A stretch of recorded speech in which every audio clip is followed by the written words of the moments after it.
That was a lot of work.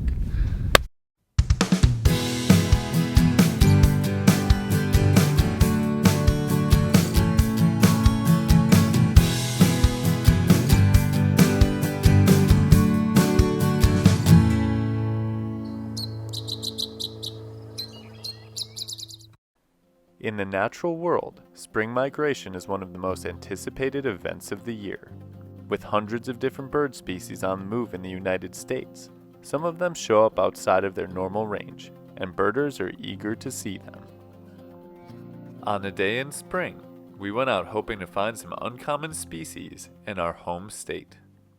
Hey everybody, Derek and Ryan here from Badgerland Birding. We're headed out to Dane County to look for a Say's Phoebe that's been reported there, but on the way we're going to make another stop to try to pick up another really cool species.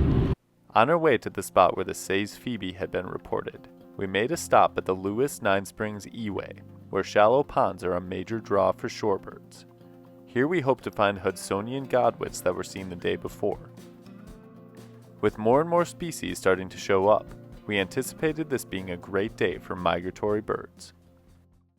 I have a feeling this is going to be an incredible day for migration. It's getting later in April and stuff has started turning up and getting reported. So I just have a feeling the warblers will be on the move today and the shorebirds will be on the move. So this could be a big day.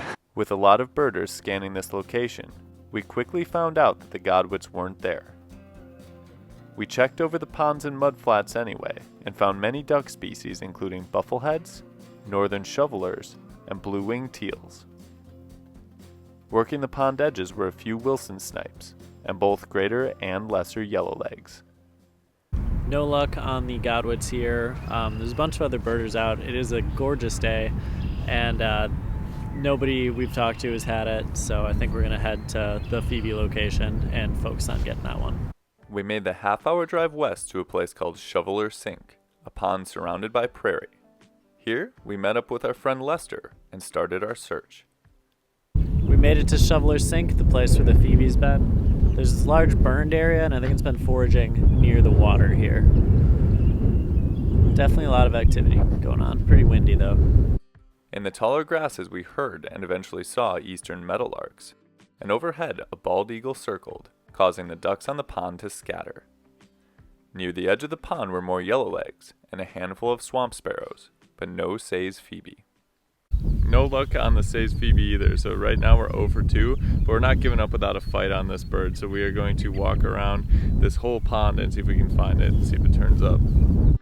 We walked around the pond to an area that was recently burned. As we walked, we spotted American robins and northern flickers. After walking for a while, we caught sight of a Phoebe silhouetted against the pond. When we saw the peach wash on the underside, we knew it was our target bird. That was a lot of work. Okay, see the black thing go about 10 yards? Did he just take off? Or he may have, because he's not sitting there. Just as soon as it appeared, the Say's Phoebe departed, leaving us with a short look and a few blurry photos and videos.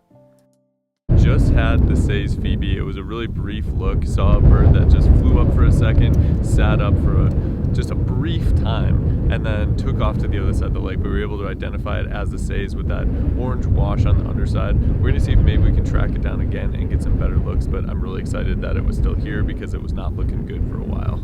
We searched for more than an hour after our sighting, but the Phoebe never reappeared. Well, the Phoebe now seems nowhere to be found. My feet are wet. It's really windy. It's not that warm out. The sun is shining, which is gorgeous, but was hoping we'd be able to get some better looks. We put in the work for it, and it just doesn't seem like it's gonna happen. But at least we got to see it. Happy for the glimpses that we were able to get. Our next destination was Goose Pond, a popular place for shorebirds this time of year. On our way there, we made a few other stops, including a prairie at the top of a hill, where Lester found an interesting wildflower, the prairie pasque-flower. It's some sort of French word that sort of correlates to Passover, and so these things come out during Easter.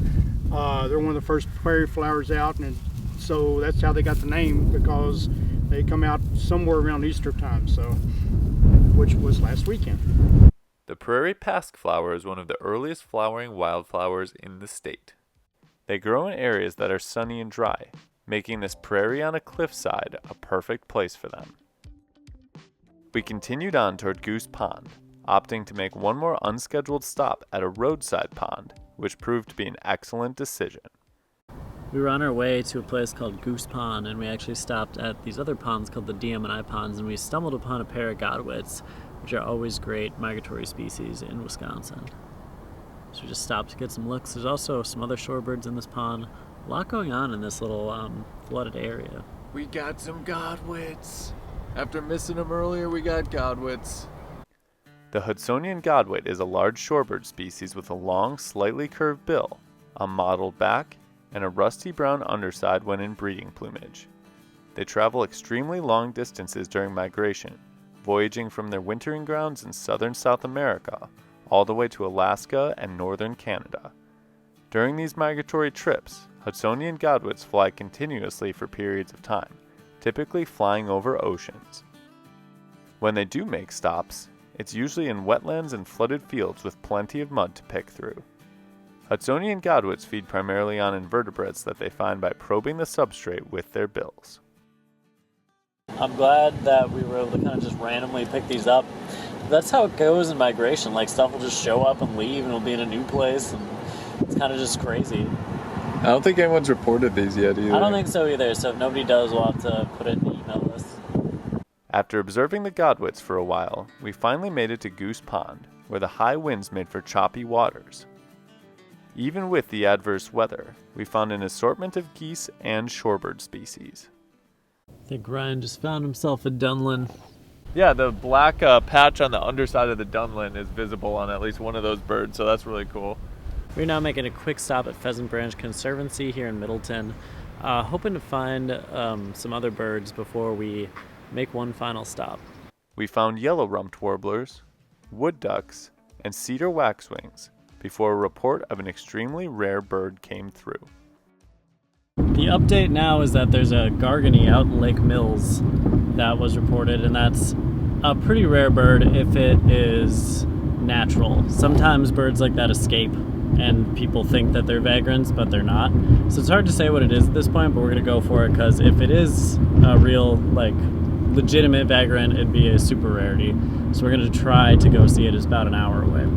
And it would also be a lifer. It would, and lifers are kind of hard to come by these days, so it's all very exciting. After parting ways with Lester, we arrived at the marsh where the bird had been seen with few details about where to go. There's a bunch of cars here, but I don't see any people. So I don't know, sun's starting to go down. We'll see. It turned out that the exact spot we needed to go to was about a mile walk. This definitely isn't really what I was planning on for today. We got a long ways to go. Didn't know that there'd be this much walking involved. When we finally reached the spot where the other birders were looking, we were greeted with bad news, as it had been a while since anyone had seen the gargony. Many different duck species were visible on the water, including ruddy ducks, canvasbacks, and ringneck ducks, among others. On land, we tallied our first-of-year yellow-headed blackbirds, as well as tree swallows that were claiming nest boxes. But unfortunately, the gargony never did make an appearance while we were there. We missed the gargony, and it's a bummer because we walked all the way out here. There were a couple of other cool birds here. There was American bitterns calling, a yellow-headed blackbird calling, some tree swallows perched on nest boxes, but overall definitely a disappointment. Got a lot of other nice birds today though, so it's hard to be upset about the day as a whole, but it's definitely a rare one, the gargony, that we're probably not going to get a chance to see anytime soon. In all, it was an awesome day for birding, getting looks at the Say's Phoebe and being able to watch the Hudsonian Godwits for a substantial amount of time. Additionally, we saw many first-of-year species and got to spend the day out in the wild. More rare birds will be sure to show up in the coming weeks, but for now, the gargony will be another species to add to our lists of the ones that got away. Thanks for watching. We'll see you next time on Badgerland Birding.